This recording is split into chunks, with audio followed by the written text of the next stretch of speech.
जय हिंद प्यारे साथियों, मैं ममतेश कुमार आप सभी का स्वागत करता हूं आपके अपने परिवार रोजगार विद अंकित में। कैसे हैं आप सभी मेरे प्यारे साथी? उम्मीद करूंगा बहुत शानदार होंगे, एकदम जबरदस्त होंगे, एकदम गजब होंगे, एकदम लाजवाब मेरे दोस्त आप सभी होंगे। तो सभी मेरे प्यारे साथी जुड़ जाएंगे क्लास के साथ और सभी दोस्तों को प्रणाम, नमस्कार है, सुप्रभात है। कैसे हैं आप सब मेरे दोस्त? उम्मीद करूंगा बहुत शानदार होंगे प्यारे वीरों। आज का अंतिम सेशन आप लोगों का यूट्यूब पर है। ये मतलब कहने का है कि वर्णमाला की तीसरी डेमो आज होने जा रही है, अर्थात आप लोगों के लिए लास्ट क्लास यूट्यूब पर है। इसके बाद जो कल की कक्षा होगी वो हम भली भांति तरीके से एप्लीकेशन पर ही पढ़ेंगे। ठीक है जी। तो चलिए शुरू करते हैं आपके अपने क्लास को। भाई ज्यादा समय नहीं गवाते। आज का प्यारे दोस्तों ये आप देख रहे होंगे यूपीएसआई का थानेदार बैच का जो ये टाइम टेबल है मेरे दोस्त आप लोगों का, और ये यूपीएसआई का थानेदार बैच है दोस्त आपका। ठीक है। और इस यूपीएसआई के थानेदार बैच में प्यारे दोस्तों आप लोगों की क्लासेस चल रही हैं। और जिन विद्यार्थियों का कल देखिए, कल आप लोगों का यूपीएसआई का रिजल्ट भी मेरे दोस्त आ चुका है।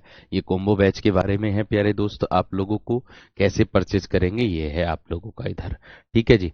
आज से हम पढ़ेंगे क्या प्यारे दोस्तों, व्यंजनों के बारे में। मतलब मैं बात करूंगा आज से किसके, व्यंजन के बारे में बात करूंगा। व्यंजन किसे कहते हैं, क्या होता है व्यंजन, क्या होता है व्यंजन, मैं उसके बारे में प्यारे दोस्तों आप लोगों से यहां पर बात करूंगा। ठीक है। तो भाई जिन विद्यार्थियों का सिलेक्शन हो चुका है यूपीएसआई में, तो उनके लिए बहुत बहुत शुभकामनाएं। और जिनका प्यारे दोस्तों इस बार के में इस बार में प्यारे दोस्तों नहीं हो पाया है, तो उनके लिए मैं इतना ही कहना चाहूंगा बस कि भाई हिम्मत नहीं हारनी है किसी भी तरीके से। अगर आप फाइनल मेरिट तक पहुंचे थे तो ये भी आपकी मेहनत ही थी। और अगर आप प्यारे दोस्तों आने वाली जो वैकेंसी है उसमें बिल्कुल फाइनल मेरिट देखनी ना पड़े, उसके लिए भी आपको प्यारे दोस्त जी तोड़ मेहनत अपनी बनाए रखनी होगी। अपने आप को डिमोटिवेट मत होने देना, अपने आप को कमजोर मत समझना। ठीक है, ये चीज का ध्यान रखना। तो जिनका हो गया उनको बहुत बहुत शुभकामनाएं, और जिनका नहीं हुआ है मैं उनके साथ यही बात कहूंगा उनके लिए कि भाई अपने आप को कमजोर ना समझें। आप कहां तक आ चुके थे ये सोचें। आप फाइनल से बाहर हुए हैं, आपसे पहले तो कई ऐसे हैं जो पहले ही छट गए, पहले ही बाहर हो गए। आप में वो काबिलियत थी कि आप फाइनल तक पहुंचे, इस बार फाइनल तक पहुंचे हैं, तो आने वाले समय में आप बिल्कुल सेलेक्ट होंगे। ये मैं आपको प्यारे दोस्तों आशीर्वाद देता हूं, दुआ करता हूं आपके लिए। ठीक है। तो चलिएगा भाई, बढ़ते हैं आगे मेरे दोस्त। आप लोगों से क्या कहते हैं भाई, व्यंजनों की बात करूंगा सबसे पहले मैं। व्यंजन क्या होता है, व्यंजन किसे कहते हैं, उसके बारे में जानेंगे। मैंने कहा व्यंजन क्या होता है, व्यंजन किसे कहते हैं, उसके बारे में मेरे दोस्त हम जानेंगे। तो देखो, सबसे पहले हम पढ़ेंगे प्यारे दोस्तों क्या व्यंजन। तो व्यंजन क्या होता है पहले तो उसके बारे में जानेंगे, व्यंजन की क्या परिभाषा होती है। ठीक है जी। तो देखो, व्यंजन की परिभाषा होगी प्यारे दोस्तों क्या, कि जो वर्ण ऐसे हों, या मैं कह दूं कि जो वर्ण स्वरों की सहायता लेकर के बोले जाते हैं मेरे दोस्त।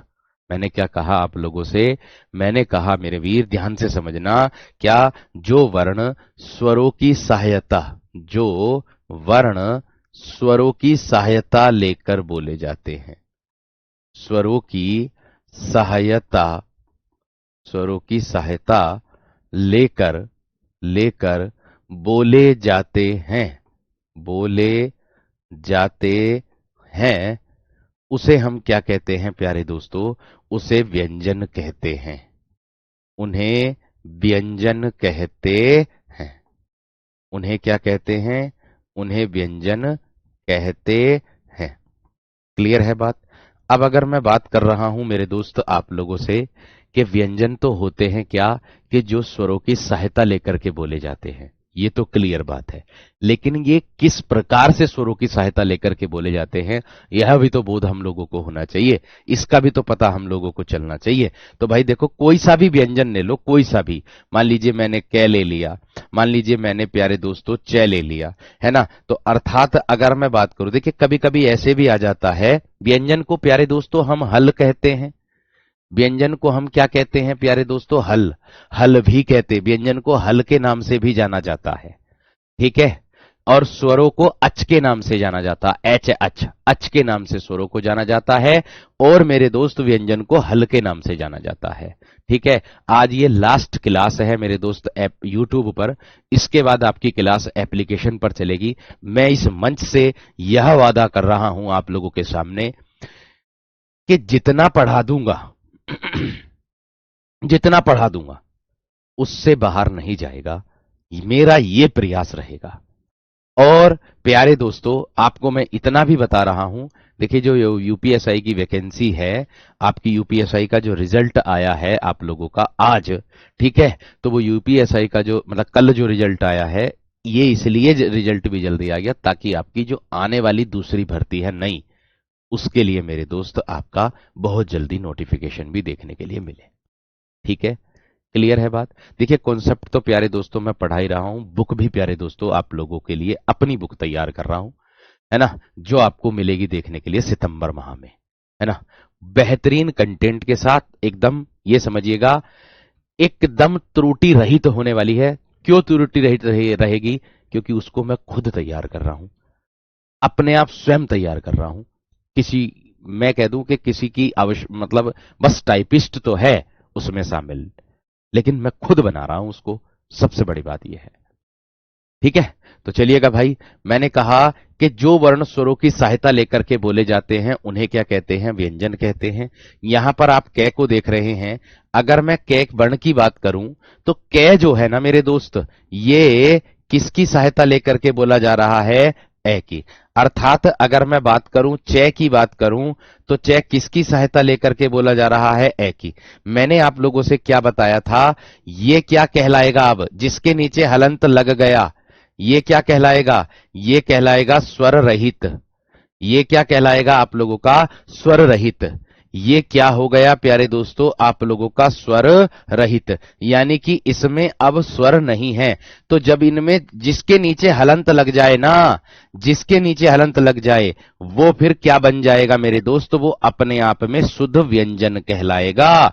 वो फिर अपने आप में क्या कहलाएगा मेरे दोस्त, वो फिर अपने आप में शुद्ध व्यंजन कहलाएगा, शुद्ध व्यंजन हो जाएगा वो, एकदम शुद्ध। बात समझ में आ गई, बात क्लियर हो गई। फिर इसमें स्वरों का मिलावट नहीं होगी जब हलंत इसके नीचे लग जाएगा, ये बात का ध्यान रखना। यही बात आपको समझा रहा हूं और यही बात आप लोगों को बता रहा हूं। इतनी बात क्लियर हो गई हो तो एक बार मुझे थम्स अप करके बता देंगे जल्दी से। क्विज जो मिलेगा वो आपको वहीं पे मिलेगा मेरे दोस्त, जो आपकी कक्षा है, जहां आपकी कक्षा चल रही है वहीं पर एप्लीकेशन पर क्विज मिलेगा। जैसे मैंने आप लोगों को बताया था कि जिस प्रकार से मैंने आप लोगों को पिछली बार दिए थे प्यारे दोस्तों क्विज, है ना, उसी प्रकार से आज ही आपको प्यारे दोस्तों क्विज मिलेगा। उस प्रकार से ही आप लोगों को क्विज भी आपको देखने के लिए मिल जाएगा। एक बार अपनी कक्षा से मेरे दोस्त जरूर अपनी कक्षा को लाइक शेयर जरूर कर दीजिएगा। और 22 तारीख को पता ही है आप लोगों को प्यारे दोस्तों, आपका स्कोर कार्ड भी जारी हो जाएगा, ठीक है। ठीक, तो चलिएगा भाई बढ़ते हैं आगे। अब देखिएगा, मैं तो ये बता चुका हूं कि व्यंजन जो होते हैं, लेकिन अगर मैं व्यंजनों की बात करता हूं मेरे दोस्त, तो व्यंजनों के जो संख्या होती है, व्यंजनों की कुल जो संख्या होती, वैसे मूल व्यंजन जो होते हैं, देखो अगर मैं मूल व्यंजनों की बात करता हूं, मूल व्यंजनों की बात करता हूं तो मेरे दोस्त वो 33 होते हैं, ठीक है। अगर मैं कुल संख्या, अब अगर बात करूंगा कुल संख्या, पहले प्यारे दोस्तों व्यंजनों की संख्या कितनी थी, 39, लेकिन अब कितनी हो गई, 40।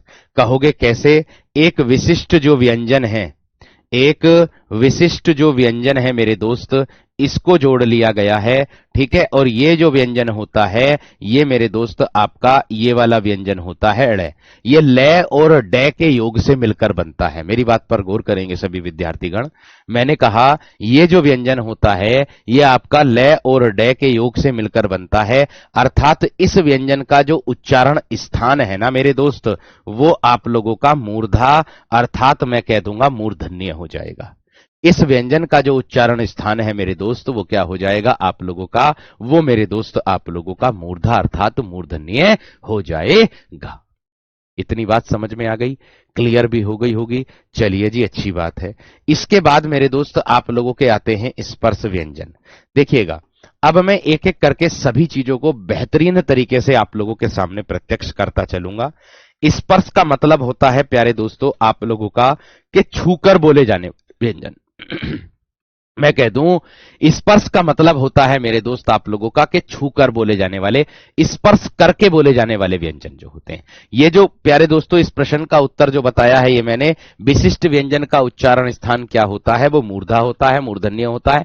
एक भैया ने कल की कक्षा के डेमो क्लास पर प्यारे दोस्तों कमेंट किया हुआ था, तो इसीलिए मैंने उस कमेंट को पढ़ा, तो फिर मैंने ये बोला, इसीलिए मैं आज इस प्रश्न का जवाब बता रहा हूं। भैया ने पूछा था कि भैया इसका उच्चारण स्थान क्या होगा, इसको हम किस में रखेंगे। जोड़ तो दिया ये केंद्रीय हिंदी निदेशालय ने, लेकिन इसको हम जो है किस में रखेंगे, इसका उच्चारण स्थान क्या होगा। तो भाई दोस्त देख लीजिएगा मेरे वीर, नाम तो मैं भूल गया उसका क्या था, लेकिन ये भाई मूर्धन्य मूर्धा में रखेंगे।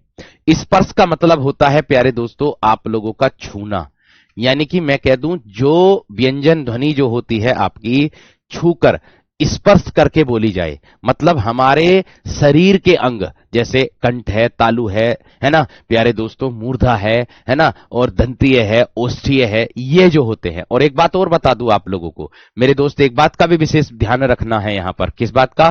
कि वीर ये जो स्पर्श व्यंजन होते हैं, इसको दूसरे किस नाम से जाना जाता है। कुछ बच्चों को पता होगा कि इसको हम इस नाम से जानते हैं, कुछ बच्चों को पता नहीं होगा कि अच्छा अगर ये इस नाम से आ जाए तो हम इसका क्या लगाते। मेरे दोस्त स्पर्श का तो सबको पता, लेकिन अगर ये उदित व्यंजन के नाम से आ जाए कि उदित व्यंजन के प्रकार कितने होते हैं, उदित व्यंजन तो मेरे दोस्त आपके 25 ही होते हैं। स्पर्श व्यंजनों को ही उदित व्यंजन के नाम से जाना जाता है। इतनी बात समझ में आ गई, इतनी बात क्लियर हो गई, ठीक है इतनी बात, ठीक है इतनी बात। चलिए बहुत बढ़िया, बहुत शानदार। अब देखो मेरे दोस्त, मैंने कहा था आप लोगों से इसको स्पर्श व्यंजनों का वर्गीकरण 5 प्रकार से किया गया है। कितने प्रकार से किया गया? 5 प्रकार होते हैं इसके। अब आप कहोगे 5 प्रकार कौन कौन से होते हैं, 5 प्रकार कौन कौन से होते हैं। और एक भैया की कमेंट मैंने ये भी पढ़ी थी कि सर आप सीरियल वाइज नहीं करा रहे हो, लेकिन उस भैया ने ये नहीं देखा था, मैंने क्वेश्चन एक करा दिया था, निर्नुनासिक का क्वेश्चन कराया था, सबसे पहली वाली डेमो दिखी थी शायद मेरे ख्याल से, तो उसमें निर्नुनासिक वाला बता दिया था मैंने और अनुनासिक वाला बता दिया था। क्वेश्चन आ गया था वो, लेकिन मैंने उसको डिफाइन नहीं किया था। मैंने ये भी बोला था उस क्वेश्चन को पढ़ाते समय कि भैया ये क्वेश्चन अभी आउट ऑफ रेंज, मतलब मैं कह दूं अभी समझ से बाहर है। क्यों? क्योंकि मैंने अभी पढ़ाया नहीं है, इसलिए बस मैंने केवल उस पर टिक किया था। अगर आप वो देखें, अगर उस भैया देखते हुए, तो उनको पता चलता कि हाँ भैया ने ये बोल दिया था, ये बोल दिया था, इसको दर्शा दिया था, कि साफ साफ बता दिया था, ये वाले हो जाते हैं। ठीक है, यहां पर विशेष तरीके से ध्यान रखना। तो भाई यहां पर देखना है। तो भाई देखो मैंने क्या कहा, 5 प्रकार के होते हैं। वर्गीकरण इन्हीं का ही होता है प्यारे दोस्तों, 5 प्रकार से जो किया जाता है वो इन्हीं का ही वर्गीकरण किया जाता है। इनकी संख्या जो होती है वो 25 होती है ना। इनकी जो संख्या होती है वो कितनी होती है दोस्त आपकी? 25। इनकी संख्या कितनी होती है? 25 होती है। इनकी संख्या कितनी होती है दोस्त आपकी? वो भैया आपकी 25 संख्या इनकी होती है। कितनी संख्या होगी इनकी? वो होगी आपकी 25 संख्या। इतनी बात समझ में आ गई होगी, इतनी बात समझ में आ गई होगी। ठीक है जी, क्लियर भी हो गई इतनी बात। चलिए आप कहोगे 25 कौन कौन सी होती है, वो ये रहे 25 कौन कौन सी होती है? वो ये रहे भैया, ये रहे। प्रत्येक वर्ग में 5-5 अक्षर होते हैं। कै वर्ग की बात करूंगा, च वर्ग की बात करूंगा, ट वर्ग की बात करूंगा, त वर्ग की बात करूंगा और आपका पै वर्ग की बात करूंगा। और इसी के अंतर्गत आपके जो मैंने बताए थे ना, जो आपकी संधि होती है, इसी पर आधारित मेरे दोस्त नियम बनते हैं आपके, इसी पर। और इसी पर आधारित आपके अल्प प्राण होते हैं, इसी पर आधारित मेरे दोस्त महाप्राण होते हैं। ये बात का ध्यान रखना। ठीक है, इतनी बात यहां तक क्लियर होगी। एक भैया कह रहे हैं कि भैया नवीन भैया ने जो है 16 बताए थे, आप 25 बता रहे। नवीन भैया ने 16 जो बताए थे मेरे वीर, वो स्पर्शी वर्णों की संख्या बताई होगी। स्पर्शी वर्णों की संख्या मुझे पढ़ाने तो दो, मुझे वहां तक जाने तो दो। मैं बता रहा हूं, मैं पढ़ा रहा हूं प्यारे दोस्तों, स्पर्श व्यंजन। और ये होते हैं आपके स्पर्शी वर्ण, यानी कि स्पर्शी वर्ण जो होते हैं वो 16 होते हैं। कै वर्ग से लगा करके प्यारे दोस्तों, कै वर्ग आ जाएगा, कै वर्ग के 4 आ जाएंगे, च वर्ग का नहीं होता उसके अंतर्गत प्यारे दोस्तों। ट वर्ग आ जाएगा, त वर्ग आ जाएगा, पै वर्ग आ जाएगा। उनके सबके प्यारे दोस्तों 4 चौक 16, बात खत्म, इतने होते हैं। आगे समझ में बात? मैंने कहा मैं प्रत्येक डाउट, प्रत्येक चीज को क्लियर करके चलूंगा, लेकिन थोड़ा सा मेरे दोस्त धैर्य रखिए, थोड़ा सा धैर्य रखिए। ठीक है, स्पर्श व्यंजन 26 हो गया, विशिष्ट व्यंजन सहित नहीं, वो अलग है, वो अलग है, वो उच्चारण के आधार पर आएगा। ऐसे तो आप स्पर्श व्यंजन को जैसे जोड़ रहे हो, उसमें 26 का जो जो मूर्धन्य में जोड़ रहे हो, मूर्धन्य में क्या और कोई नहीं आते उसके अंतर्गत? द्विगुण व्यंजन नहीं आते उसके अंतर्गत है? बताओ, तो उनको भी तो जोड़ो। अगर उनको जोड़ोगे तो बहुत सारे बैठेंगे मेरे दोस्त, ये भी सोच के चलो। ठीक है ना वीर? तो चलिएगा, ये हो गए आपके प्रत्येक वर्ग का 5वां अक्षर, यानी कि मैं कह दूं, देखो हाँ, मैं ये बता रहा था, संधि के ऊपर बता रहा था कि उदाहरण कैसे बन सकता है। उदाहरण मेरे दोस्त ऐसे बन सकता है कि यदि स्पर्श व्यंजन का प्रथम अक्षर का मेल, व्यंजन संधि के नियमों की बात कर रहा हूं, इसकी बात कर रहा हूं, ये बता रहा हूं, इसीलिए आप लोगों को बता रहा हूं। मैंने कहा कि यदि स्पर्श व्यंजन का प्रथम अक्षर का मेल किसी वर्ग के चौथे या 5वें अक्षर से होता है, या मैं कह दूं मेरे दोस्त क्या कि तीसरे अक्षर से होता है या किसी स्वर से होता है, तो स्पर्श व्यंजन का प्रथम अक्षर अपने ही वर्ग के तीसरे अक्षर में परिवर्तित हो जाता, अपने ही वर्ग के तीसरे अक्षर में परिवर्तित हो जाता। जब हमें तीसरा अक्षर ही नहीं पता होगा, तो क्या हम प्यारे दोस्तों उस तीसरे अक्षर को परिवर्तित कर देंगे? नहीं कर सकते वीर, नहीं कर सकते। बात समझ में आ गई क्या ना? इसीलिए आप लोगों को बता रहा हूं, इसीलिए आप लोगों को समझा रहा हूं। ठीक है मेरे शेर, मैंने कहा जिस दिन मैंने कह दूं कि भैया जी वर्णमाला आपकी समाप्त हो गई, वर्णमाला मैंने आपको पढ़ा दी पूरी, ठीक है, तब आप कह सकते हो कि आपने ये चीज छोड़ दी। अभी वर्णमाला चल रही है, तो थोड़ा सा धैर्य रख करके पढ़ लो और बस बात खत्म। ठीक है, चलिए आगे आ जाओ भाई। अब मैं एक एक करके पढ़ाऊंगा सभी को, है ना? कह रहे हैं कि भैया जी इसको जो है लिख करके पढ़ा दो, तो मेरे दोस्त मैं परिभाषा भी लिख करके बताता हूं, थोड़ा धैर्य रखोगे जभी तो। ये देखो, कंठीय व्यंजन। अब आप कहोगे कंठीय व्यंजन क्या होता है? अब आप क्या कहोगे मेरे दोस्त कि कंठीय व्यंजन क्या होता है भैया जी? कंठीय किसको कहते हैं? तो मेरे दोस्त मैं आप लोगों को बता दूं, कंठीय का मतलब होता है कि जो वर्ण कंठ से बोले जाते हैं। कंठीय किसको कहते हैं मेरे दोस्त हम? कि जो वर्ण जो होते हैं वो कंठ से बोले जाते हैं। यानी कि मैं अगर इसकी परिभाषा की बात आप लोगों से करूंगा, तो सीधी सी परिभाषा मेरे दोस्त आप लोगों की ये बनेगी कि जिस व्यंजन ध्वनि का उच्चारण स्थान हम करने पर जीभ का पिछला हिस्सा हमारे कंठ को छूता है, उसको कंठीय व्यंजन कहते हैं। नहीं समझे बात? मैंने क्या बताया कि जिस व्यंजन ध्वनि का उच्चारण करने पर जीभ का जो पिछला हिस्सा होता है वो हमारे कंठ को छूता। और आप कहोगे कंठ कहां होता? ये रहा, मैं डायग्राम दिखाऊंगा आप लोगों को, कंठ कहां होता वो ये रहा। देखो भैया, कंठ ये होता है, ये कंठ क्या होता है? ये वाला होता है। इतनी बात समझ में आ गई? इतनी बात क्लियर हो गई? एकदम बेहतर, जबरदस्त। ये कंठ होता, मैं डायग्राम भी लेकर के आया हूं, कौन सी चीज क्या होती है मैं सारी चीजें आपको बता करके चलूंगा। मेरे दोस्त थोड़ा सा धैर्य रखियो। लेकिन आपकी नजर सीधे इस पर गई होगी, मुझे पता। आपने ये कंठ ना देखा होगा, जब मैंने दिखाया तो आपने सबसे पहले ये देखे होंगे। अब ये लिपस्टिक वाले होठ कैसे लग रहे हैं, सबसे पहले नजर गई होगी। तो मैंने कहा क्या इसकी परिभाषा, मैंने कहा क्या कि जिस व्यंजन ध्वनि का उच्चारण, जिस व्यंजन ध्वनि का उच्चारण या जिस व्यंजन का उच्चारण करने पर जीभ का पिछला हिस्सा, जीभ का पिछला हिस्सा, पिछला हिस्सा हमारे कंठ को छूता है ना, हमारे कंठ को छूता है, कंठ को छूता है, उसको हम क्या कहते हैं, कंठीय व्यंजन कहते हैं।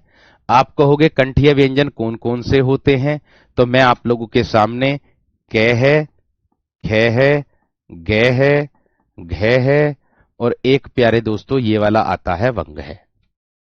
एक क्या आता है मेरे दोस्त आप लोगों का, वंग है।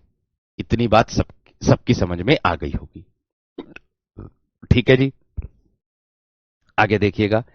इसके बाद आता है मेरे दोस्त अगली हेडिंग, कंठ के बाद आता है प्यारे दोस्तों आपकी अगली हेडिंग जो आती है वो तालुव्य आती है, जिसको आप तालुव भी बोल देंगे, जिसको आप क्या बोल दोगे, तालुव्य भी बोल देंगे। तालुव्य बोल दो या फिर तालु बोल दो, यानी कि जिस व्यंजन ध्वनि का उच्चारण तालु से होता है, ऐसे कर देंगे। मैं दिखाऊंगा तालु कहां पर होता है। जिस व्यंजन ध्वनि का उच्चारण, ध्वनि का उच्चारण तालु से होता है, तालु से होता है, तालु से होता है, उसको क्या कहते हैं, तालुव्य व्यंजन कहते हैं। इसके अंतर्गत क्या क्या देखने के लिए मिलेगा मेरे दोस्त, च, छ, जय, झ और एक आता है ये आए। आपको मैं बता दूं, आप सोच रहे होंगे क्या क्वेश्चन सीधा सा पूछा जा सकता है, क्वेश्चन ऐसे पूछा जा सकता कि निम्नलिखित में से तालुव्य व्यंजन कौन सा है, पूछा जा सकता है सीधा सा कि तालुव्य व्यंजन कौन सा।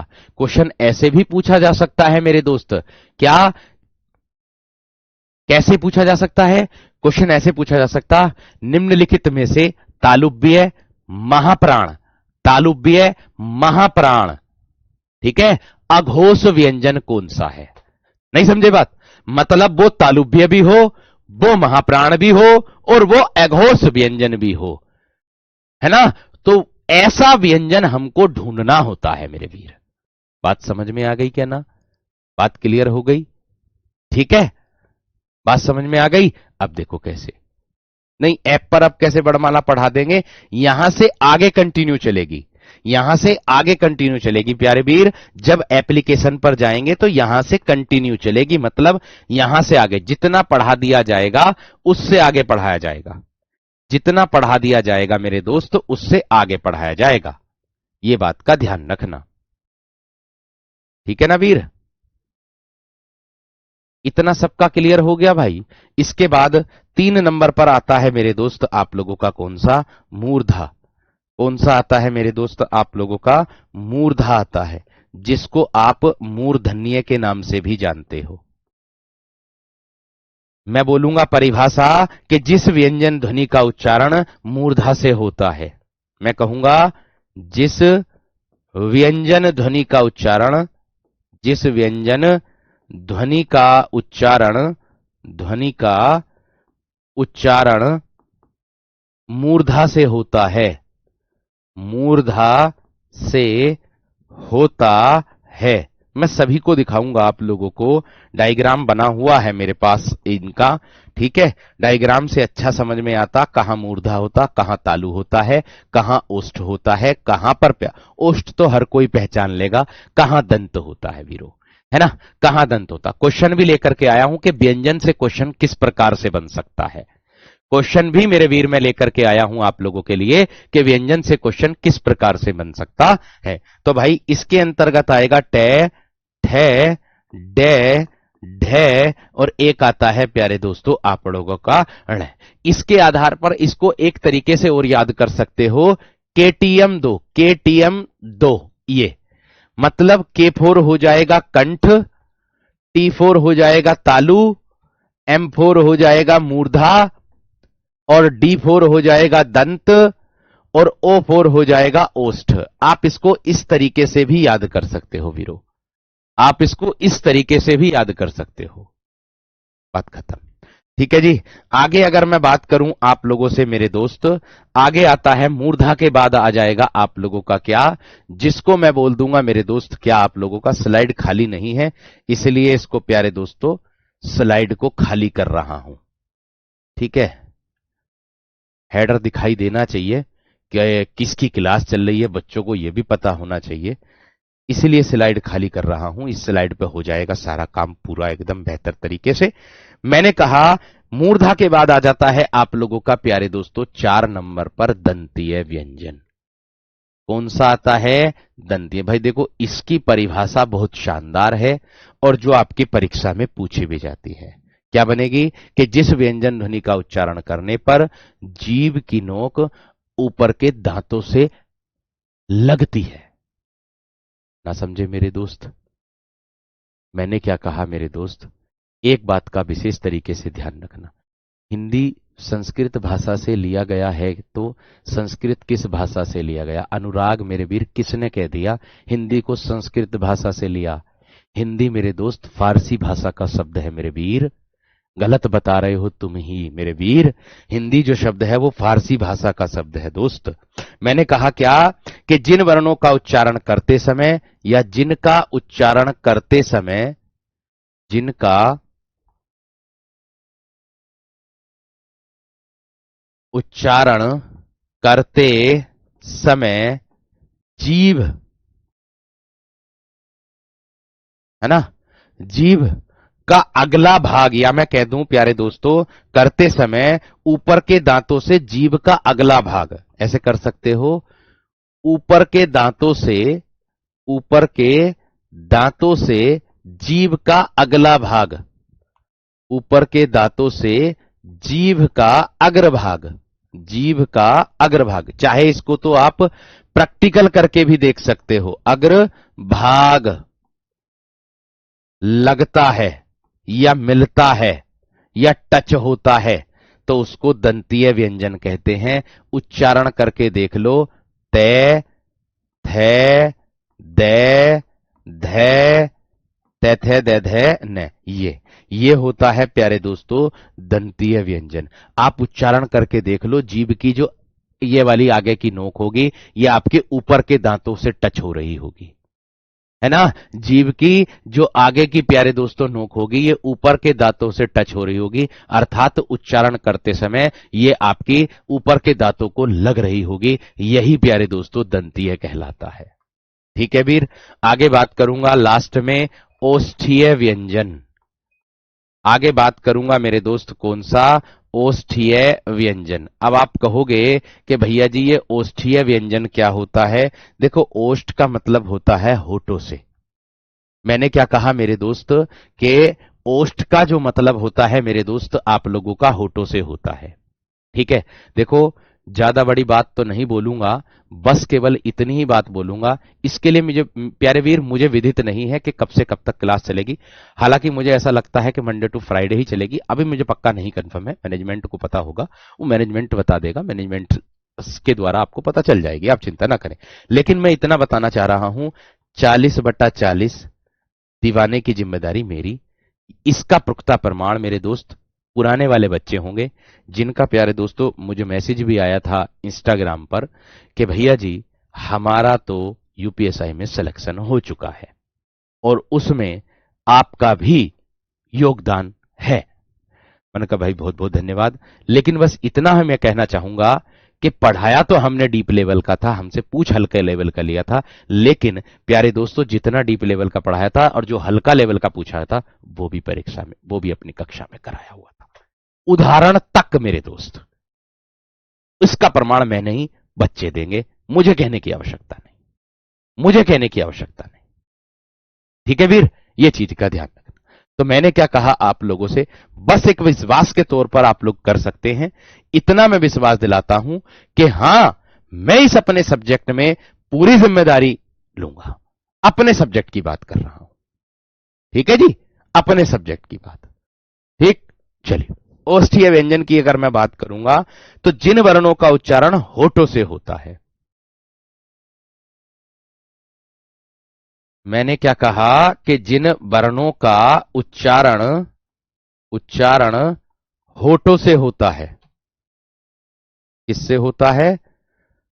होठों से होता है, उसको क्या कहते हैं मेरे दोस्त? हम ओष्ठीय व्यंजन कहते हैं, है ना। यानी कि मैं बात करूंगा पै की, मैं बात करूंगा फै की, मैं बात करूंगा बै की, मैं बात करूंगा भै की, मैं बात करूंगा मैं की।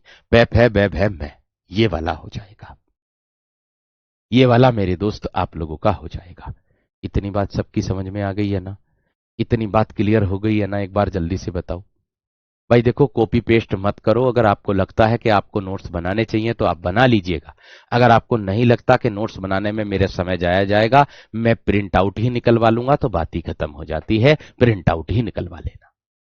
ठीक है वीर, इतनी बात यहां तक समझ में आ गई। अब अगर मैं बात करूंगा आप लोगों से किसकी, यहां पर एक बात आती है कि प्रत्येक वर्ग का जो पांचवा अक्षर होता है। मेरी बात पर गौर करेंगे प्यारे दोस्तों, चाहे नोट डाल करके लिख लीजिएगा इस बात को। मैंने कहा प्रत्येक वर्ग का पांचवा अक्षर, प्रत्येक वर्ग का प्रत्येक वर्ग का पांचवा अक्षर, पांचवा अक्षर नासिक्य व्यंजन कहलाता है। प्रत्येक वर्ग का पांचवा अक्षर नासिक्य व्यंजन, नासिक्य व्यंजन कहलाता है। नासिक्य व्यंजन कहलाता है। मैंने कहा कि प्रत्येक वर्ग का जो पांचवा अक्षर होता है वो नासिक्य व्यंजन कहलाता है। आप कहोगे नासिक्य कौन सा हो जाएगा? एक तो आ जाएगा वंग है, एक आ जाएगा आय, एक आ जाएगा प्यारे दोस्तों ण, एक आ जाएगा न, एक आ जाएगा मैं। ये मेरे दोस्त आप लोगों के क्या हो जाएंगे? नासिक्य व्यंजन की भूमिका निभाएंगे, और ये नासिक्य व्यंजन के अंतर्गत मेरे दोस्त आप लोगों के आ जाएंगे। इतनी बात सबकी समझ में आ गई या ना? और एक शब्द आता है प्यारे दोस्तों आप लोगों का कि उच्चारण प्रयत्न के आधार पर व्यंजनों का वर्गीकरण कितने प्रकार से किया गया। उच्चारण प्रयत्न के आधार पर अनुनासिक होता है, निर्नुनासिक होता। अनुनासिक वह वर्ण होते हैं ये जिसको प्यारे दोस्तों मुख से भी और नाक से भी बोला जाता है। मतलब जो चंद्र बिंदु वाले होते हैं ना, वो अनुनासिक होते हैं। और निर्नुनासिक वह होते हैं प्यारे दोस्तों आपके, जैसे घर है, पेड़ है, जो केवल मुख से बोले जाते हैं, जिसमें प्यारे दोस्तों नाक का कोई रोल नहीं होता। वीर, समझ में आ गई बात? क्लियर हो गई? एकदम बेहतर, जबरदस्त।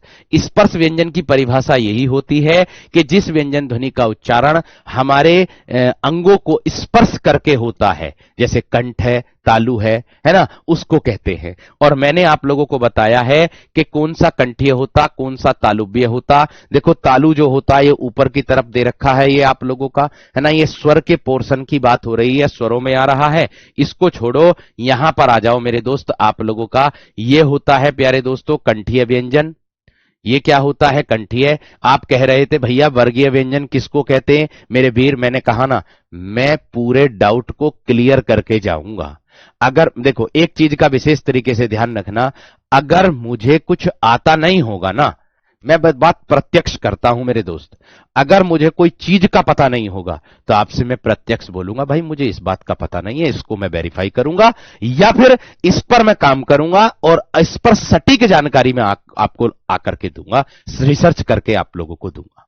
ठीक है, तो इतना बात मैं आप लोगों से बता रहा हूं। ठीक है, इसमें कोई मुझे मुझे अपनी आपकी कोई इंसल्ट नहीं लगेगी, ना मुझे कोई अपनी बेइज्जती लगेगी, क्योंकि भैया जो चीज है, जितना ज्ञान है उतना मैं आपको दे रहा हूं। जितना ज्ञान है मेरे अंदर वो सब मैं आपको दे रहा हूं, अपने पास रत्ती भर भी नहीं रख रहा हूं। रत्ती भर भी किसे कहते हैं?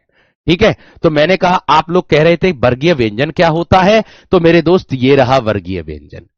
ये रहा वर्गीय व्यंजन आप लोगों के सामने है। कंठ, तालु, मूर्धा, दंत, ओष्ठी ये होते हैं। इसी को ही वर्गीय व्यंजन, इसी को ही स्पर्श व्यंजन, इसी को ही उदित व्यंजन कहा जाता है। बात खत्म। ठीक है वीर, क्लियर? अब यहां पर कंठ की बात करूंगा तो कै वर्गीय रहा, यहां पर तालु की बात करूंगा तो प्यारे दोस्तों, तालु की बात करूंगा तो प्यारे दोस्त यहां पर चै वर्गीय रहा। च वर्ग ये रहा, ये एआई से थोड़ा बहुत गड़बड़ हो जाता है। मूर्धा ये रहा आप लोगों के सामने प्यारे दोस्तों।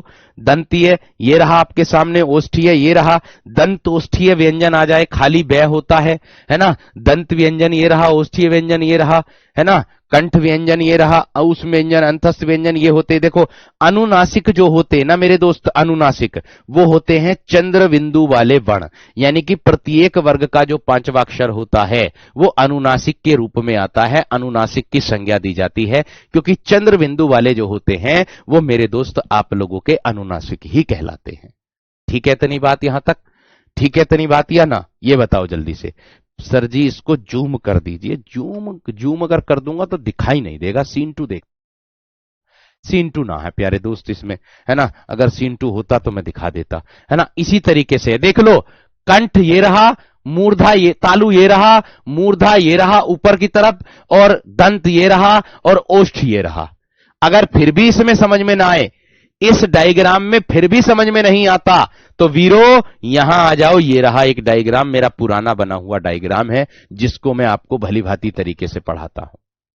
ठीक है, जिसको मैं मेरे दोस्त आप लोगों का भली भांति पढ़ाता हूं। आप कह रहे हो उसमें तो चलो एआई से थोड़ा बहुत गड़बड़ हो जाएगा, लेकिन ये हमारे यहां जो प्यारे दोस्त वो हैं भैया, हमारे जो थंबनेल बनाते हैं, उनसे बनवाया था, बैठ करके बनवाया था। तो ये होते हैं प्यारे दोस्तों। यहां पर मूर्धा की अगर मैं बात करूंगा, देखो मूर्धा कहां पर होता है, आप लोग कह रहे हो बार बार मूर्धा मूर्धा, ये रहा मूर्धा, ये रहा मूर्धा, ऊपर की तरफ होता है थोड़ा सा। तालु यहां पर होता है। इस तरीके से प्यारे दोस्तों आप लोगों का होता है। ठीक है, इतनी बात समझ में आ गई यहां तक या ना? इतनी बात सबकी समझ में आ गई या ना? एक बार जल्दी से थम्स अप करके बता दो। देखो इसके अंतर्गत मेरे दोस्त आपके स्वर भी लिए हुए हैं, इसके अंतर्गत मैंने स्वर भी लिए हुए हैं। आपसे ऐसे भी पूछ सकता कि तालुव्य में वर्णों की संख्या कितनी है। मैंने क्या कहा, तालुव्य में मेरे दोस्त वर्णों की संख्या कितनी है। अरे डायग्राम को कैसे लिख के बना दूंगा, बता दूंगा।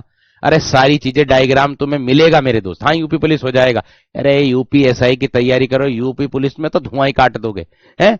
मैंने क्या कहा प्यारे दोस्तों, तालुव्य की बात करूं तो इसके ऊपर आता भी है कि इसमें कितनी संख्या होती है मेरे दोस्त, 9। आप कहोगे 9 कैसे हो गई, जोड़ियो, 2 ये हो गए, 2 ये हो गए, 4, और च वर्ग के 5 जोड़ दो, कितने हो गए, 5 4 9। इस तरीके से मेरे दोस्त आप लोगों को देखने के लिए मिल जाएगा। इतनी बात समझ में आ गई है ना? इतनी बात क्लियर हो गई है ना? एक बार जल्दी से मेरे दोस्त थम्स अप करके बता दो फटाफट। एक बार मेरे दोस्त जल्दी से, मेरे दोस्त जल्दी से थम्स अप करके बता दो मेरे दोस्त, इतनी बात सबकी समझ में आ गई है ना? जल्दी से बता दो, फटाफट बता दो। बहुत बढ़िया, बहुत शानदार, बहुत गजब, बहुत जबरदस्त। क्लियर हो गई बात? क्लियर हो गई बात या ना?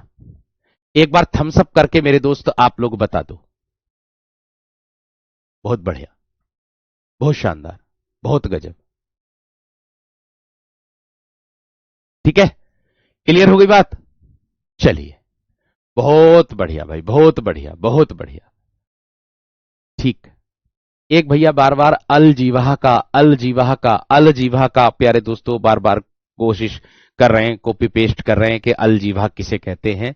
देखिए अलजीवा जो होता है प्यारे दोस्तों, मैं अगर आप लोगों से बताऊं कि एक प्रकार से इसको कहते हैं, अलजीवा जो होता है, जैसे आपके हिंदी व्याकरण में मैं आपको बात करूं कि उच्चारण कोमल तालु के भाग, पिछले भाग अलजीवा के स्पर्श या फिर मैं कह दूं घर्षण से होता है, उन्हें ही अलजीवा वर्ण कहते हैं।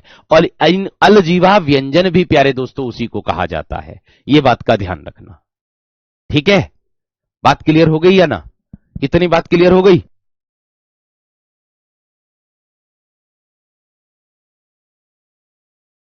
ठीक है इतनी बात या ना? क्लियर हो गई? अलजीवा वर्ण जो होते हैं एक प्रकार से जैसे नुक्ता लगे हुए होते हैं ना, ये वाले मेरे दोस्त, ये वाले, ये रहा ऐसे, ये होते हैं अलजीवा वर्ण। समझ में आ गई? एमपी पुलिस एसआई का प्रश्न पूछा हुआ है ये वाला कि निम्नलिखित में से अलजीव वर्ण कौन सा होता, तो ये नुक्ता वाले जो होते हैं ये अलजीवा कहलाते हैं। ठीक है वीर, क्लियर हो गई बात या ना? एक बार बता दो अब थम्स अप करके। एक बार थम्स अप करके बता दो मेरे दोस्त। जो अरबी फारसी में प्रयोग होते हैं ना, वही होते हैं जो कोमल तालु के योग से मिलकर बनते। जैसे मैंने कहा, स्पर्श या फिर घर्षण से इनका उच्चारण होता है। समझे कि नहीं बात? चलिए, बहुत बढ़िया, बहुत शानदार, बहुत गजब। आगे इसके बाद अगर मैं बात करूंगा, एक वन लाइनर में प्यारे दोस्तों आप लोगों को देखने के लिए मिलेगा। वन लाइनर में अगर क्वेश्चन मिल जाए आपको देखने के लिए, तो ये हो जाएंगे आप लोगों के सामने। अगर मैं वन लाइनर के क्वेश्चन की बात करता हूं मेरे दोस्त, तो वन लाइनर में आपको इस तरीके से मिल जाएगा। देखो, कंठीय व्यंजन तो आप लोगों को सबको पता है कि किस किस में आएगा, ये तो सबको पता है। बत्सर, बत्सर व्यंजन कौन सा? बत्सर ना होता मेरे वीर, वो होता है बत्सरीय व्यंजन। थोड़ा सा धैर्य रख लोगे तो अगली स्लाइड वही है, थोड़ा सा धैर्य रख लोगे तो अगली स्लाइड वही है। दंत मूल कोई बत्सर है। मैंने कहा ना, मैं कुछ भी छोड़कर ना चलने का। जो तुम मुझसे पूछ रहे हो वो तुमसे पहले सोचे बैठा हूं मैं। अब बताओ क्या करोगे? तो थोड़ा सा धैर्य रख लो ना मेरे दोस्त। मैंने कहा ना, मैं सारी चीजें कराऊंगा। अरे भाई, जब मैं यहां मंच पर खड़ा हूं, इस मंच पर, तो समझ लीजिएगा आपके लिए वेस्ट ही लेकर के खड़ा हूंगा। ठीक है ना वीर? तो थोड़ा सा धैर्य रख लो बस, है कि नहीं? चलिए देखो, मैंने कहा कंठीय व्यंजन। देखो, हम सबको पता है कै ख गै घ है, ये तो सबको पता कि कै ख गै घ ये जो होते हैं कंठीय में आते हैं। ठीक है, लेकिन एक बात का ध्यान रखना, उनसे अलग और क्या होता है मेरे दोस्त? उनसे अलग क्या होता है? उनसे अलग ये सब होता है। अंगह जो होता है, जो प्यारे दोस्तों अयोगवाह व्यंजन का होता है, ये वो और है, ये भी प्यारे दोस्तों कंठीय व्यंजन में आता है। तालुव्य में दोनों से और ये से के ऊपर तो कई बार प्रश्न पूछा गया, से के ऊपर कई बार ये वाला कि से जो होता है, जो नहीं होती है, ये किसके अंतर्गत आपको देखने के लिए मिल जाएगा। मूर्धन्य में प्यारे दोस्तों दोनों तो द्विगुण व्यंजन आएंगे, जैसे मैंने बताया था आप लोगों को कि मूर्धन्य में क्या जरूरी क्या ये। अब इसमें मूर्धन्य में एक और लिख लो, कौन सा? वही वाला जो मैंने अभी आपको बताया था, विशिष्ट व्यंजन और लिख लो, ये वाला और लिख लो। इसका उच्चारण जो होता है वो मेरे दोस्त ले के और डे जो है, इसकी व्यंजन ध्वनि, इसके बीच की मध्यम ध्वनि के उच्चारण के आधार पर होता। जैसे मैंने आपको बताया था, क्या? कुलकर्णी, इस तरीके से। बात समझ में आ गई क्या ना? असंगत व्यंजन क्या होते हैं रौनक यादव? असंगत अयोगवाह को कहा जाता। वीर धैर्य रख लो रे, थोड़ा सा ठहर जाओ रे, ठहर जाओ, ठहर जाओ। या मेरी परीक्षा लेने आए हो, मास्टर को कुछ आवे भी या ना है, या मेरी परीक्षा लेना है? मेरी परीक्षा लेने से कोई अर्थ नहीं निकलता। आता होगा तो सामने बता दूंगा, ना आता होगा तो न्यू कह दूंगा कल को बता दूंगा। इसमें क्या है भैया? सीधी सी बात है मेरे शेर, है कि नहीं? विद्वान तो मैं हूं नहीं, एक छोटा सा अध्यापक हूं RWA का, बस जो भी है अपनी तरफ से बेस्ट देता हूं मेरे शेर, है कि नहीं? चलिए देखो, मैंने कहा ये हो जाएगा। दंतीय व्यंजन प्यारे दोस्तों ले से जय, ये देखो नुक्ता वाला जो होता है। अलजीवा जो बता रहे थे भैया आप, एक भैया बता रहे थे कि अलजीवा जो बता रहे थे वो यही है मेरे वीर, ये रहा। ठीक है शेर? आगे स्वर तंत्रीय व्यंजन जो होता है वो है होता है, दंतोष्ठीय व्यंजन वो वह होता है, संघर्षहीन जो होता है वो यह और वह होते हैं। आप कहोगे मेरे दोस्त संघर्षहीन क्या होता है? मेरे शेर एक बात का ध्यान रखना, संघर्षहीन यह और वह होते हैं जो जिसमें उच्चारण करने पर ये स्पर्श व्यंजन होते हैं मेरे दोस्त, लेकिन एक बात का ध्यान रखना, ये संघर्षहीन कहलाते हैं। डिस्काउंट भैया 20% है मेरे दोस्त, SI 20। और प्रकंपित व्यंजन ये रह होता है, इसी को ही लुंठित व्यंजन कहते हैं, यह भी आपको विदित होगा। मैंने कहा कि जो बुक तैयार करूंगा ना, आपको ऐसा लगेगा कि इसमें अच्छा इसकी भी परिभाषा दी हुई है। अरे इसकी परिभाषा तो अन्य किसी बुक में दी हुई नहीं है। वो मेहनत अलग ही नजर आएगी आप लोगों को, अलग ही नजर आएगी। उसका पहले एक डेमो तैयार करूंगा, है ना, उसके बाद आपको पता चलेगा कि हाँ वाकई में भैया ने हमारे लिए बहुत मेहनत की है। ठीक है, चलिए मेरे वीर, इतनी बात क्लियर हो गई सबकी। ये तो वन लाइनर में आप लोगों को सबको मिल गया होगा। अभी अभी मैंने आपको बताया था कि उच्चारण प्रयत्न के आधार पर, देखिए 10 मिनट बची है मात्र, लेकिन मैं अगर आप लोगों से कहूं कि अगर भैया मैं आप लोगों से कहूं कि मैं क्वेश्चन भी बना लूंगा, क्वेश्चन भी बना लूंगा, देखो कितनी मेहनत करके लाया हूं आप लोगों के लिए। ये देखिए जरा, ये है क्या? ये कहीं मेहनत दिख रही है? अरे कहीं मेहनत दिख रही कि नहीं दिख रही? कौन से, देखो ये तो मुझे पता है कि उस व्यंजन 4 होते हैं, लेकिन कौन से व्यंजन को किस वर्ग में, उच्चारण प्रयत्न के आधार पर किस वर्ग में रखा है, वो भी मैंने आपके सामने रखा, वो भी मैंने आपके सामने रखा, लो बांट दिया वहां पर। ऐसी ऐसी कलाएं, ऐसी ऐसी क्रियाकलाएं आपको देखने के लिए मिलेगी है। ये देखिए, आज तो इसका नंबर ही नहीं आया। अब देखो, लुंठित व्यंजन होता है, इसकी परिभाषा मैं लिख करके बताऊंगा, इसकी परिभाषा मैं पढ़ा करके बताऊंगा आप लोगों को। रे का देखो कि रे के 3 रूप होते हैं।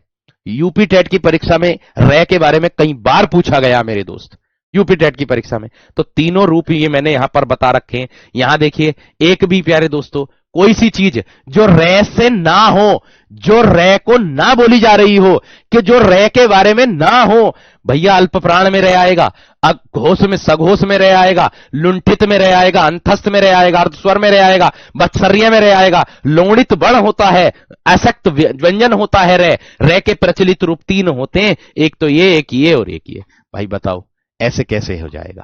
तो थोड़ा सा धैर्य रखो, मैंने कहा ना, थोड़ा सा धैर्य रखो, सारी चीजें आप लोगों को मिलेगी। मेरे द्वारा मैं क्वेश्चन भी लेकर के आया हूं, देखो ये रहे क्वेश्चन प्यारे दोस्तों आप लोगों के, ये रहे मेरे दोस्त क्वेश्चन। मैंने कहा था ना, आपको इस तरीके से क्वेश्चन भी मिल जाएंगे देखने के लिए। अभी मैं महाप्राण नहीं पढ़ाया हूं, अभी मैं घोष नहीं पढ़ाया हूं।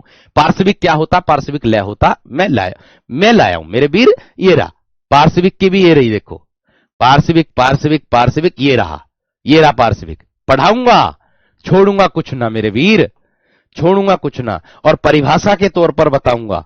ये बात का ध्यान रखना। देखो इस तरीके से क्वेश्चन बन सकता तालव्य महाप्राण घोष, इस तरीके से क्वेश्चन बन सकता कंठीय महाप्राण घोष, इस तरीके से क्वेश्चन बन सकता अघोष वर्ण कौन सा। अभी पढ़ाए नहीं है इसलिए बता नहीं रहा हूं।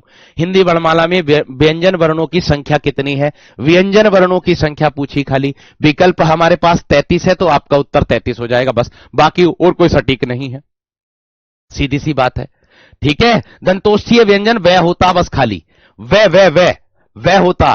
कंठ जो कंठीय भी हो, जो तालव्य यानी कि जो कंठ तालव्य हो और दीर्घ स्वर वर्ण भी हो, ऐसा कौन सा व्यंजन है। इस प्रकार से मेरे दोस्त आगत व्यंजन नुक्ता वाले होते हैं। ठीक है, और ये क्या होता है मेरे दोस्त, आप लोगों के नुक्ता के बारे में अभी मैंने वर्णमाला खत्म कर दी। एक भैया कह रहे कि आप नुक्ता के बारे में ना बताए। ओ भैया, ये वाले तो होते हैं नुक्ता, यही तो होते हैं नुक्ता, यही तो होते हैं नुक्ता। अभी मैंने वर्णमाला नु कह दी कि वर्णमाला खत्म हो गई तुम्हारी, कल को खत्म होगी एप्लीकेशन पर, कल को खत्म होगी एप्लीकेशन पर। अब मैं आप लोगों को रचना कराऊंगा। देखो कि इनमें से किन वर्णों के व्यंजन कहा जाता है, किसको कहा जाता, कंठीय अल्पप्राण महाप्राण अल्पप्राण व्यंजन। देखो ये रहा, मैंने कहा था ना किस प्रकार से क्वेश्चन बन जाएगा, वो ये रहा, से का उच्चारण स्थान इनमें से कौन सा होता। अभी अभी मैंने आज आपको पढ़ा दिया है ना। काकल्य है होता, काकल्य भी पढ़ाऊंगा, टेंशन मत लो। मैंने क्या कहा प्यारे दोस्तों, से का उच्चारण स्थान क्या होता है, हम सबको पता है। से जो होता है वो प्यारे दोस्तों तालु के अंतर्गत आता, तो तालु इसका उत्तर हो जाएगा। इसी प्रकार से आप लोगों को क्वेश्चन देखने के लिए मिल जाएंगे, इसी प्रकार से क्वेश्चन देखने के लिए मिल जाएंगे। किन वर्णों को व्यंजन कहा जाता है। भैया व्यंजन की परिभाषा सबसे शुरू में दी थी ना, दी थी, क्या दी थी मेरे दोस्त, कि जिस व्यंजन ध्वनि का उच्चारण करने पर, या मैं कह दूं जिनका उच्चारण स्वरों की सहायता से होता है, बिना स्वर की सहायता लेकर के व्यंजन का उच्चारण नहीं कर सकते। इस प्रकार से प्यारे दोस्तों आप लोगों को विधिवत पूर्वक आप लोगों को बताया गया है। ठीक है, इतनी बात या ना, इतनी बात क्लियर हो गई या ना, एक बार जल्दी से बता दो बस थम्स अप करके। इतनी बात क्लियर हो गई है ना, एक बार जल्दी से बता दो। युग्मक ध्वनि क्या होती है, संप्रक्त ध्वनि क्या होती है, वो सब मेरे दोस्त आप लोगों को बताया जाएगा। मैंने क्या कहा, युग्मक ध्वनि क्या होती है, संप्रक्त ध्वनि क्या होती है, वो सब मेरे दोस्त आप लोगों को बताया जाएगा। थोड़ा सा मेरे दोस्त धैर्य तो रख लो, थोड़ा सा मेरे दोस्त धैर्य तो रख लो, थोड़ा सा धैर्य तो रख लो। बात समझ में आ गई, ये हो जाएगा। इतनी बात सबकी क्लियर हो गई होगी। तो चलिएगा भाई, जो नहीं पढ़ाया उसको मैंने बताया भी नहीं है आज, जो पढ़ाया है केवल उसको बताया है, जो पढ़ाया है केवल उसको बताया है, जो नहीं पढ़ाया उसको मैंने नहीं बताया। ये बात का ध्यान रखना, ठीक है भाई, इस चीज का ध्यान रखना। ठीक है दोस्त, तो अब मैं प्यारे दोस्तों आपको रचना और लेखक के लिए एक ट्रिक बताऊंगा थोड़ी सी, उसको आप लोग देख लीजिएगा। क्या ट्रिक हो सकती है, वो कौन सी ट्रिक हो सकती है। घोषत्व बताऊंगा, है ना, प्यारे दोस्तों, उत्क्षिप्त बताऊंगा, काकल्य बताऊंगा, मैं सब पढ़ाऊंगा। जब मैं यूं कह दूं ना आपसे कक्षा में कि बेटा आज आपकी वर्णमाला समाप्त हो गई, उस दिन मेरा कान पकड़ना, भैया आपने ये नहीं कराया था। उस दिन मेरा कान पकड़ना, भैया आपने ये नहीं कराया था। तब कह सकते हो आप। ठीक है, तब कह सकते हो कि भैया आपने ये नहीं कराया। ठीक है, तो भाई मैं एक ट्रिक लिखने जा रहा हूं मेरे दोस्त। 9 क्वेश्चन को देखो। 9 क्वेश्चन में क्या है, सही तो है 9 क्वेश्चन कि से का उच्चारण स्थान क्या होता। अरे ये है ना, क्या साफ साफ दिखाई दे रहा? कहां है? ये रहा। से का उच्चारण स्थान क्या होता, ये है ना, क्या तालुब्य है? ये दिखना रहा, तालुब्य में लिखा हुआ नहीं है 9वें क्वेश्चन में। 9वें क्वेश्चन में ये से दिखाई नहीं दे रहा, क्या तालुब्य में आ रहा है? सही तो है मेरे दोस्त, है? अब बताओ। ठीक है, तो देखो मैं आप लोगों के सामने प्यारे दोस्तों एक लिख रहा हूं ट्रिक। एक अंधे एक अंधे ने अंकल से चाय मांगी। एक अंधे ने अंकल से मेरे दोस्त चाय मांगी। ये क्या हो जाएगा? ठीक है, करिए क्या है, क्या था कमेंट? ऊपर करियो।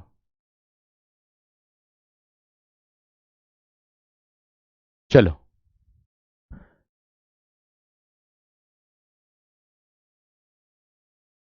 चलो भाई, आगे देखो। भाई हर एक टीचर मेरे दोस्त अपने आप में बेस्ट देता है। सब टीचर अपने आप में बेस्ट होते हैं, हम किसी की अवहेलना नहीं कर रहे यहां पर। ये चीज का ध्यान रखना, जो सर्वोपरि है वो सर्वोपरि है आपकी नजर में। हम अगर जरा से भी हैं आपकी नजर में तो पढ़ लीजिएगा। अगर नहीं है आपकी नजर में तो जो आपको लगता है कि हाँ मैं उसके पढ़ने से, या मैं कह दूं कि उस टीचर से पढ़ने के, मैं अपनी बात नहीं कर रहा हूं, किसी भी टीचर की बात कर रहा हूं, जीएस हो, हिंदी हो, मैथ हो, या कोई भी हो, कोई सा भी सब्जेक्ट हो, उसके पढ़ने से मेरा सिलेक्शन हो जाएगा, तो भैया आराम से चुपचाप होकर के उसी टीचर से पढ़ लो जिसके पढ़ने से आपका सिलेक्शन हो जाए। और अगर आपकी ख्वाहिश यह है कि मेरा उसके पढ़ने, उस टीचर के पढ़ने से सिलेक्शन नहीं हुआ, तो फिर आपके अंदर कमी है, फिर किसी टीचर में कमी मत निकालना। फिर किसी टीचर में कमी मत निकालना, ये बात का ध्यान रखना। ये बात का ध्यान रखना। फिर किसी कोचिंग में कमी मत निकालना कि इस कोचिंग की वजह से मेरा सिलेक्शन नहीं हुआ। ठीक है, अपभ्रंश में 8 स्वर होते हैं, वो मैंने बता दिया था। ठीक है, तो यही बात मैं आपसे बता रहा हूं। अगर आपके चहेते टीचर से, मैं तो सबकी बात कर रहा हूं इंडस्ट्री में, सबकी, जितने भी इंडस्ट्री में टीचर पढ़ा रहे हैं अलग अलग प्लेटफॉर्म पे, मैं सबकी बात कर रहा हूं। अगर उनसे पढ़ के भी सिलेक्शन नहीं हो रहा तो फिर आप में कमी है, टीचर में नहीं कमी। टीचर तो सिलेबस के हिसाब से आपको पढ़ा करके जा रहा है, और सिलेबस के हिसाब से ना पढ़ा रहा हो या सिलेबस ना पढ़ा रहा हो तो भाई टीचर की गलती जब कह सकते हो आप। ये बात का ध्यान रखना। मैं तो सिर्फ ये बात बता रहा हूं। ठीक है, मैं अपने आप को बेस्ट नहीं बता रहा, मैं तो अपने आप को सबसे जीरो बता रहा हूं कि भैया मैं तो जीरो हूं, बिल्कुल जीरो हूं। लेकिन परीक्षा में पढ़ाया हुआ पता ना कहां से आ जा मेरा, वही बता दे मेरे लिए मैं जीरो हूं या अप हूं, डाउन हूं या अप हूं, वही बताता। आप लोग ही बताते हो, मैं नहीं बताता। अब सम्मान समारोह यूपीएसआई का होगा तब पता चलेगा। टीचर की मेहनत पर प्यारे दोस्तों सवाल नहीं उठाने चाहिए, कोई भी टीचर हो दुनिया का, जयशंकर प्रसाद, सब अपने आप में बेस्ट हैं, और सब प्यारे दोस्तों अपने आप में क्या होते हैं, ये नहीं होते कि ना ही कोई टीचर आप लोगों से ये कहता कि बैच परचेज कर, अरे कर, हाथ पकड़ के ना कोई टीचर ऐसे कहता आपसे कि बैच परचेज कर कर, ना ही तुम्हारे पैसे तुम्हारे खाते में से टीचर कोई हाथ पकड़ के कटवाता, आप स्वयं काटते हो। फिर भी टीचर को कितनी कितनी बातें सुननी पड़ती कि आ गए बिजनेस करने, आ गए ये करने। अरे तुमसे कहे एक बार यूट्यूब पर आकर के तो कह दी हमने कि अगर तुम्हें लेना है तो ले, ना लेना मत ले भैया। कोई तुमसे नू थोड़ी कह रहा कि तुम्हारा ही अकाउंट पकड़ करके तुम्हारे अकाउंट में हम खुद ही अपने जबरदस्ती रख कर लिए, मैंने कर दिया, ले पेमेंट तेरा। ऐसे ना मेरी शेर, ऐसे ना। चलिए, सारी चीजें बताई जाएंगी, चिंता मत करो, है ना। मैं इग्नोर ही करता हूं ये सब चीजें, मैं इन फालतू बातों पे ध्यान नहीं देता, मैं अपने पढ़ाने पे ध्यान देता हूं। ट्रिक देख लो। एक अंधे ने अंकल से चाय मांगी। मैंने कहा एक अंधे ने, एक अंधे ने अंकल से, अंकल से चाय मांगी। एक अंधे ने अंकल से चाय मांगी। तो अब आप देख सकते हो एक अंधे ने ए से बना देना प्यारे दोस्तों आप लोग एक घूंट। क्या बना दोगे आप लोग? एक घूंट। ए से बना देना एक घूंट। कैसे बना देना मेरे दोस्त? कामायनी। कैसे बना देना? कामायनी। ए शब्द आया है तो ऐसे बना देना मेरे दोस्त अजात शत्रु। क्या बना देना? अजात शत्रु। अजात शत्रु। और प्यारे दोस्तों ध से बना देना ध्रुव स्वामिनी। ध्रुव स्वामिनी। ये हो जाएगा प्यारे दोस्तों आपका।